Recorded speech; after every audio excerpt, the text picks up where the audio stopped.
good afternoon, good evening, wherever you might be joining from.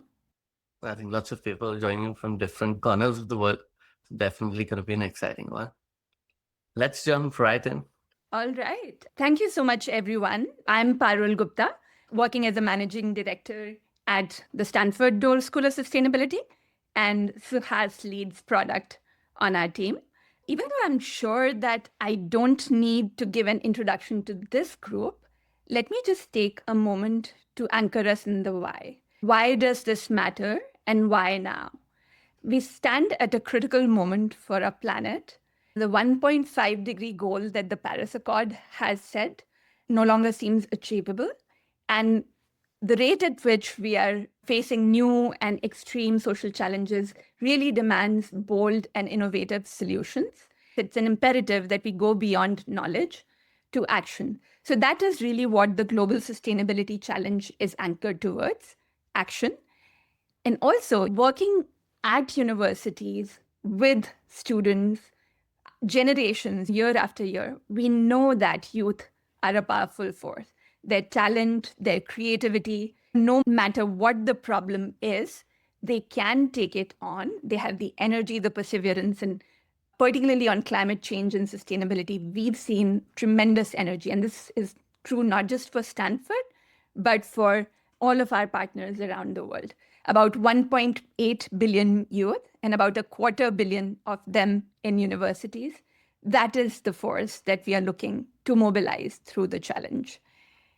We also know that this problem is too big to solve on our own. No institution can tackle it alone.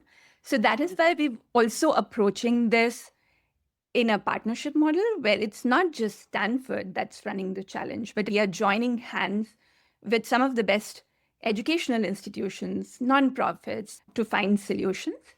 And that is where the Global Sustainability Challenge is above all an international collaboration to take on the sustainability challenges of the future. So with that framing, let me dive into giving a walkthrough on the program itself. And what I'll do is instead of presenting slides, I'll go right to the website so that you can see where to find this information yourself. Hopefully, many of you here have had a chance to look at our website, globalsustainabilitychallenge.org, which has all of the information about the challenge, but also specifically about the themes, eligibility, and so on. Information is present in the program guide. So you go there and you click, and this year is the very first challenge that we are running as this group of institutions. And our inaugural themes are sustainable energy and adaptation and resilience, two very broad, timely, and globally relevant themes, whether it's developing or developed economies. It's top of mind for everyone.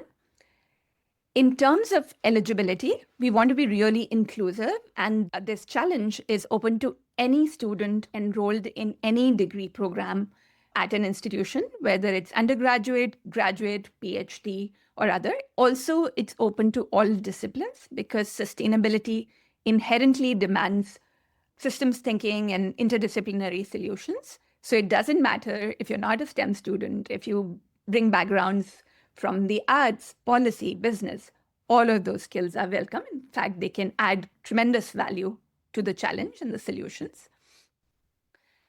A little deeper into the logistics and the timeline.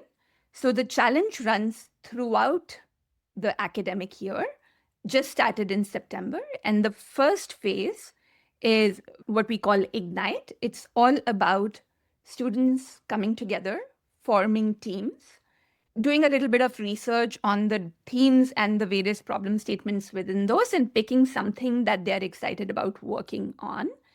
And in terms of deliverables and what kind of support you'll get from the organizing team, you can see a lot of the details on the website here. It's just about submitting your research notes and a 2-minute project overview video. I should point out that the first phase runs till November 3rd. So that is the first milestone and the deadline for submitting your team deliverables that are listed here. The teams that qualify for phase 1 will progress to phase 2, which is the next leg up. It's what we call the regional or the subcontinental finals. So we have divided the globe into 4 major subcontinental regions. We have Pacific Asia and Australasia that covers China, Hong Kong, Southeast Asia, Australasia, and so on. Then we have South Asia that is led by India and the SAARC nations and covers a little bit of the Middle East.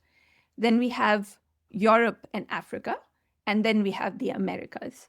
So the phase 2 will be teams submitting their challenge solutions and competing against other teams in their regions. We call this build, and the emphasis here is to go beyond an idea to actually prototype or implement the solutions out in the real world. And this is really important because we want to go beyond knowledge to action.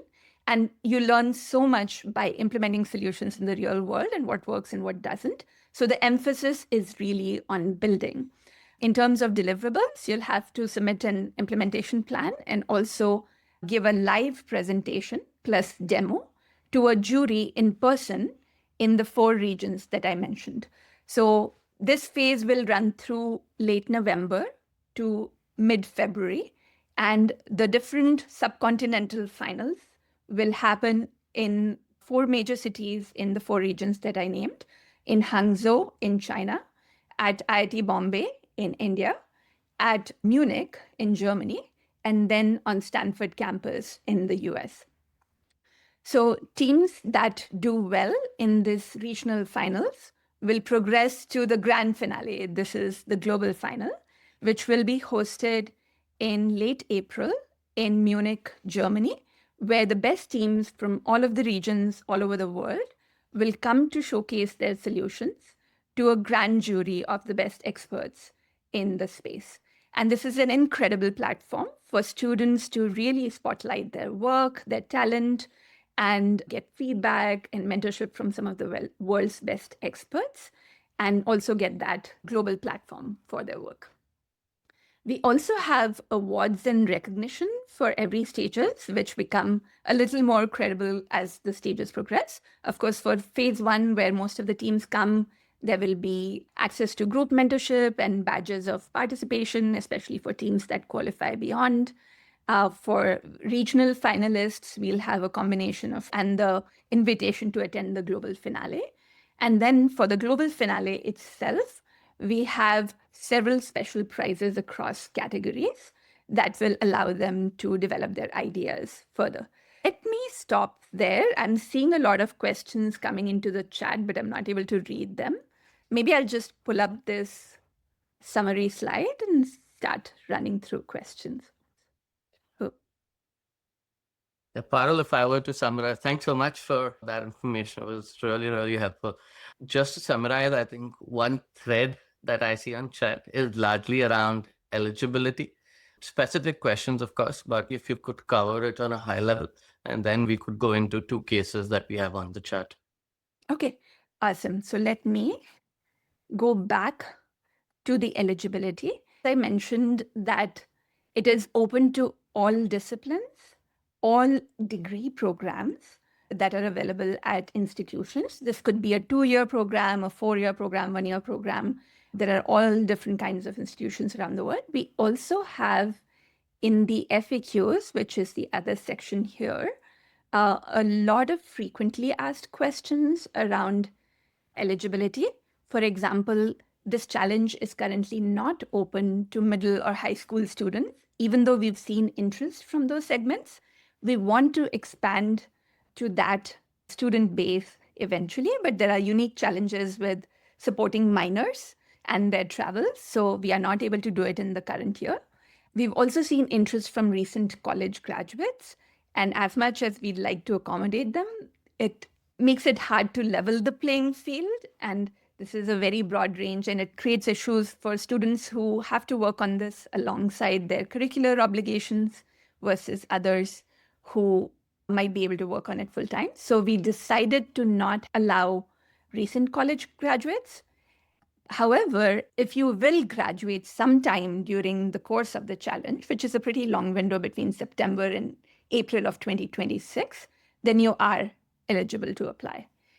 If you are a part-time student, have dual enrollment status or deferred admission, yes, you are eligible to apply. So you can find all of these on our website. Could you guide me through the specific questions that we had? Sure thing. I think the first one is around professional education. I think a 1-year program on sustainability with MIT Professional Education. It is offered online. It has a graduation event and a professional certificate is also offered. Is this a criteria for can she participate in this challenge? Yeah. Thank you for that question, Rekha. And we definitely want to accommodate all mature students who might be enrolled in these continuing education programs. With professional programs, unfortunately, the challenge that we've seen is there is a very vast range of them. You can even have 1 week course, you can have 3 weeks course, year-long course, and it's hard to test the rigor or the commitment level. When we were deciding it amongst the organizers, we had to make it objective so that it does not create a lot of inconsistency across regions. And the decision where we landed was to limit it to degree programs for the first year. So if your professional program is a degree program, you are very welcome. But if it's not, I'm really sorry that this year you won't be eligible to apply. But you can certainly support other teams if you so wish. I think a similar question on eligibility. Matthew is a Stanford student on the absence returning to school in the winter quarter or the spring quarter. Are folks still eligible in that case? Yes, absolutely. So that's also covered here. So if you're part-time or deferred admission leave of absence, we consider it in that same bucket. And especially if you're returning to school within the course of the challenge, you're welcome. Awesome. We've also shared the link to this page on the chat section. So in case you want to dig deeper post this, you can go through. We have a pretty detailed FAQ. And of course, if there are questions post this webinar, please feel free to write to us. There is a contact button there that you can hit and write to the team directly. Awesome. I had a couple of questions that I had noted down. I'll probably take a step back maybe before going into the details. Is if I were a student, one of the first thing that comes to my mind is, okay, hey, I'm very interested in this challenge, but where do I start, right? I don't have a particular idea. How do I start ideating? What do I work on? So do you have any thoughts on absolute beginners interested in sustainability getting started on this challenge? Fantastic, Suhas. And really, this challenge is designed to bring more motivated students into the fold. And this is not live yet, but we are working on it and it'll be live this week. We are going to release a resource library that has a lot of step-by-step guidance for students on how to break down this challenge into smaller parts. It also has a set of excellent technical resources curated by our pedagogical team and our faculty from all over the world to get started. And of course, we intend to do some of these. This is an information session about the logistics of the challenge, but we intend to follow up with more technical webinars and deep dives into specific topics within the themes where you will be able to ask experts questions. So that's coming. Thank you for the questions. Awesome. Looking forward to the resource library. Farooq, as I start maybe then ideating, what timeline should I particularly keep in mind? I know it's somewhere there on the landing page that you were scrolling through, but are there specific dates that you want to highlight for folks to keep in mind so that they don't miss out? Yes, absolutely. And all of us know that human nature is to work close to the deadline. I've been there, always working at the 11th hour. But the first deadline to be mindful of is November 3rd. So we are in the first phase of the challenge, which is really about finding your people, forming a team, and narrow down what you want to spend your year working on. What are you passionate about? However, I would say this is likely not the thing you want to do the night before November 3rd because it is a process and it might need some thought to uphold that commitment. So I would say get started early. And for anybody here who might not have either created an account on the website globalsustainabilitychallenge.org or hasn't formed a team, I would say get started because once you create that account, we will share a lot of announcements and resources with registered participants that will help you make progress. And if you haven't registered, we have no way to reach you. and no way to help you. So please do that as soon as you can. Awesome. I just saw a question come up on the resources for phase one. Absolutely. And I don't know if I'm pronouncing your name right, but thank you for the question. And this is very much work in progress. So we will release the resource library this week, and you will see an announcement. It will be publicly available to everyone, but a lot of the communications about the new resources that we are adding will go to the registered participants. So yes, please do register so that we can keep you informed about the new resources that are coming up and also the events. One last question from my side, and I see another question on chat, so I'll pick that right after. As a student participating, I'm really interested. What do you think an ideal solution might look like, right? I'm really interested to cross phase one and go into phase two. If you were a participant or if you're looking at submissions, what are some tips that you'd like to suggest to students to keep in mind as they start getting prepped on their submissions? Yeah, another great question. And above all, if I could share one tip, I would say that this challenge is about real world solutions and really understanding the needs and building for that. Not just for phase one, but even for later phases, the most important characteristic is to understand the needs of the stakeholders you're building for. So, whether you're building a solution for your college campus or your city or your country, talk to the stakeholders. What are the problems they are facing? What have they tried? What has worked? What hasn't worked? Listening to your stakeholders is going to be a very important characteristic. Beyond that, there are other things that we really look for is about the feasibility of a solution, about scalability of a solution, but they become more important in later stages in phase two and three. But for the first phase, I would say just understand the problem and listen to your stakeholders. Awesome. We see one more question on the chat. Maybe I will take that and I'll expand it a little bit more. Of course, lots of ideas and lots of resources that you mentioned for students. And of course, the challenge is for them. But in case there are folks on this info session that have joined that are maybe faculty, maybe people from the industry who want to support, would you suggest reaching out via the contact handle? What are the best ways for other people to get involved in this challenge? Yeah. Thank you. Answer the question first and then expand it. For somebody who's not eligible to participate but wants to contribute, as long as there is a team that is eligible team of students who's registered for the challenge, you can be an advisor, a mentor, or an off-team supporter, bringing whatever skills you might have. Rika, I'm not sure about your skills, but whether it's in engineering and communication, whatever it is, you can offer them to the team and help them in that way. For educators, there are so many ways that they can help, and we've already seen examples of that happening. One example is all of our partner universities who are passionate about bringing this opportunity to their students. So what they're doing is not only are they spreading word about this, but they're also pairing students, faculty mentor or practitioner mentor, or facilitating their students access to labs and materials and guidance as they work on phase one and beyond. Of course, we, as the organizers of the Global Sustainability Challenge, will offer many layers of support, including educational resources and events and mentorship. However, there is unique value to context that is localized and you can access in your own community. So, as an educator, there is tremendous value to building that regional hub or regional community of students who are passionate about working on sustainability solutions and supporting them on whatever their needs might be, building that regional ecosystem. Then finally, the third kind of category, if you are a practitioner working in industry or outside an educational institution, or you're an organization, whether a philanthropy, a nonprofit, a business who really cares about this cause, supporting this cause of youth working on sustainability solutions, we need all your expertise and engagement. There will be multiple opportunities to join as a guest speaker, to join as a mentor for the team, possibly even jury members if you're qualified.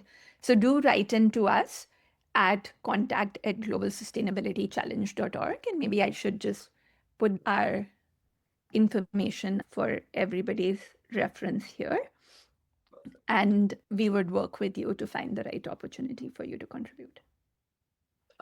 Awesome. No, that's super helpful. Well, I see one last question on the chat is more on what do you value as a submission more, right? Is it the overall impact of the roadmap, or is it how practical the solution might be?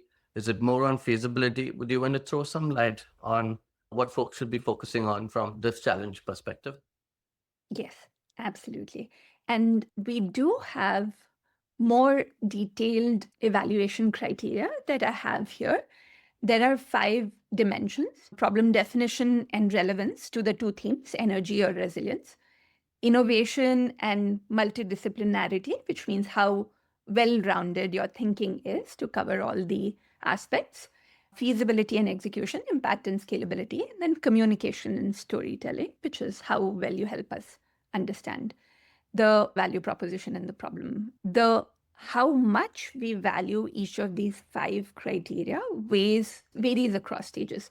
So in the early stages, so ignite, build, shine are phases 1, 2, and 3. In the early phases, there is a high emphasis on problem definition and relevance, but it goes down because we expect that as teams progress, they would have already covered bases on problem definition. However, as we get into the build phase, the emphasis moves a little more towards feasibility and execution and impact and scalability. And then in the final global finale, we have the highest emphasis on scalability, because to take on this planetary challenge, it's important that solutions can really bring impact at scale. So, hope that clarifies, but please feel free to either put a follow up question in the chat, or I'm not sure if it's possible to unmute or speak up in this case. Unfortunately, for the volume that we have, we might not be able to get folks on stage on this session, but we'll definitely have more office hours coming in the future and smaller groups. If you have any questions, of course, like Parul mentioned, you can reach out to the handle that contact at globalsustainabilitychallenge.org. We have fun stuff coming for you on our LinkedIn, lots of resources, lots of videos coming up on our Instagram as well. If you have more questions, please feel free to reach out on any of these channels. We've covered today's questions, today's slides. But before we let you go, any last thoughts, any interesting insights that you want to share for people who attended just this webinar? Nothing more. So, has kind of going back to the why, this is probably one of the most valuable things that we could all be spending our energies on. And I'm so grateful to everybody who showed up here today and is thinking about this. And that engagement is really the start of great things. So, thank you. And you know how to reach us. I'm happy to hang around for a couple more minutes if there are any questions, but don't want to hold up the group if there aren't. Absolutely. Yeah. Folks, if you have more questions, please feel free to drop down chat, answer a bit. In case you get more questions as you go through, there is a link on the screen that you can reach out at any further time. Awesome. I think we've gone through most questions that came up on chat and Q&A. So I guess for an initial info session, we've covered quite a bit, but I'm sure people will have more questions as when they go deeper into the challenge. And there is one more question that's come up. Yeah. Should we focus on general solutions? Example, offshore wind or specific case studies? Great question, Matthew. Sometimes the answer might depend on the specifics, but really the best way to answer would be to go back to the evaluation criteria and just sure, even if it's a general solution, make sure that it's rooted in real world, it is feasible to implement, and it is scalable. Sometimes that can be hard if it's not specific, but if your particular case, then by all means go for it. We don't distinguish between general versus specific as long as it adheres to this evaluation criteria. I see one more on the Q&A tab. Ask that for AI solutions, do we have AI engineers to build the MVP for the demo, or can we ask for external? I would say that any work that you do on the solution, like actual work, actual deliverables, has to be done by members of the team. they can ask for advice from external people, whether it's mentors from the GSE ecosystem or any other friends or external engineers that you might be able to convince to help you. But the actual work should be done by the team members. Yeah. Feel free to round some up in your college, get some AI engineers to join the team. In fact, as you sign up on the platform, you will also notice a nice little interesting feature which allows you to get other people who registered for GSE. And you'll see that in the coming weeks, more and more folks that you can interact with, explain your idea, and hopefully find more people to join your team that are multidisciplinary. So keep an eye out, keep coming back to the platform as more and more folks joining. You will also you can also possibly find team members through the GSE platform. That's an excellent point, Suhas. And I hope everybody knows how to get there. If not, you can put it in the chat. We can probably show you how. But once you register on globalsustainabilitychallenge.org, you can actually go to the Teams tab and see all the teams. And you can also message them if they are open to hiring new members. In fact, there is a nice little pop-up that comes up in the onboarding flow. It's specifically if you want to be a part of a team or if you want to hire team members on your team. So if you have any other questions on that bit, like Parul mentioned, happy to detail it. But as you get started, we're sure that you will come across this because it's part of the onboarding screen. It's hard to miss. Awesome. And I see a new question in Q&A about teams. I would say that we don't distinguish between joining existing international teams or teams that you might form within your own institute. A couple of things to keep in mind is one, in general, and this you might already know, how well the team works together is extremely important. So find team members who are excited about similar problems, who you have a good working chemistry with, whether it is, peers you already know, or people you develop a relationship with while interacting around this problem. So that working dynamic and collaboration is extremely important. The second thing, to the extent the challenge success criteria are concerned, given that multidisciplinarity or thinking through all the aspects, feasibility, execution, impact, scalability, if you yourself don't have those skills, try to find others with complementary skills and perspectives. It'll help you develop a more rounded solution. And if your friends are not from those complementary backgrounds, it might be a good idea to branch out so that you can round up the team. I'll probably just add on parallel to that, saying keep it in a priority order, in my opinion, as a participant. It's logistically going to be easier if there's someone closer. You can probably be on same time zones. It doesn't have to necessarily be from the same institute, but if you were to think from a priority order, if you do find someone who's closer by who you already had a working relationship, it probably might ease out on your logistical constraint. But that said, we are a global challenge, and the platform itself allows you to also reach out to people across the globe. You can think of it more from a process point of view in case you don't find, and there is always an option to get to an international team approach as long as you can manage the logistics of coordinating and move fast and develop solutions that are dense and rich and at a very interesting depth. As a participant, I think that's one thing that I'd love to share from another perspective. Thank you, Suhas. I see a couple more. This one is from Matthew Menu.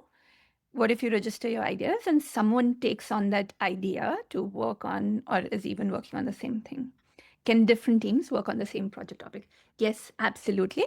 There are some really big problem arcs, and the more ideas or approaches we have to tackle that is great. Don't worry about somebody stealing your idea, because ideas are dime a dozen. It's really the execution which matters. So if you say, hey, I'm working on solar irrigation farms for Africa, it's not going to hurt your prospects if somebody else also works on it, because it's really about how thoughtful you are, how deeply you understand the problem, how well designed and implemented your solution is.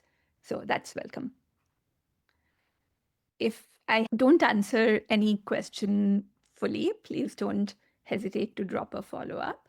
But I'll move on to the next one here. To help students discuss ideas and connect with the right teammates, is there an official or recommended way to interact outside the challenge platform? I would say there isn't an official way, and also cultural preferences vary a lot across regions.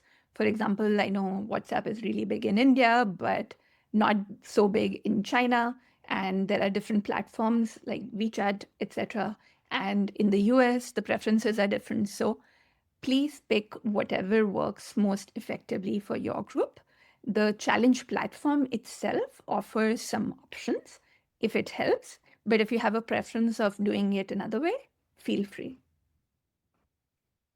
Yeah, I think from just a platform point of view, I'd love to add that folks, we already see a ton of folks on the platform, and some of these might be looking out for teammates. So spend more time on the platform. In the coming weeks, you'll see more and more people joining in the challenge, meet other interesting people who you'd like to onboard. But if nothing else, at least from a platform point of view, you can definitely meet interesting people who you can team up and work with on this. Thank you. Farrell, there's one question on the chat around the idea categories. Yeah, so actually, this is an excellent question. When you're right, nothing in sustainability is very sort of cleanly divided into boxes, and there are very often crossovers. I would say that initially we are asking teams to choose the theme that they think their solution aligns more with. Is this long term storage solution designed more for resilience or renewable energy? Sometimes there might not be clear answers, and it's okay for it to sit in either. And then while our judges are going through that, if we feel that there is a need to reassign, we will get in touch with the team. But yeah, use your best judgment. If you have questions, write to us. If we need to get in touch with your team, we will do so. Will the organization support students to travel? This is something that we are working on along with our regional partners. I cannot give a definitive answer besides saying that yes, we do want to do that, but how much we are able to support really depends on how many students participate and how many of them need that support. Some of them might be able to afford traveling on their own, but we have a limited budget, and how much we are able to support depends on the actual numbers. And Parul, maybe you have that cheat sheet also on the timeline. I think for phase one, I'm guessing this question probably might be more relevant as we get to Phase 2 and 3, absolutely. So phase 1 is completely online, so no travel required. Phase 2, travel might be over shorter distances, maybe just to another city in your country and so on. It's the global travel, which I realize can be a little prohibitive for students. And our intent is to support, but whether we are able to depends on how many need that support. And folks, we will definitely put out more FAQs around this topic as we clear phase two and phase three. Fantastic. But if no more questions, we can let you all get back to your days. Thank you so much for the rich engagement and your energy and passion that you bring to this. We are very, very grateful and looking forward to interacting with you through the course of the year. So thank you and have a wonderful day.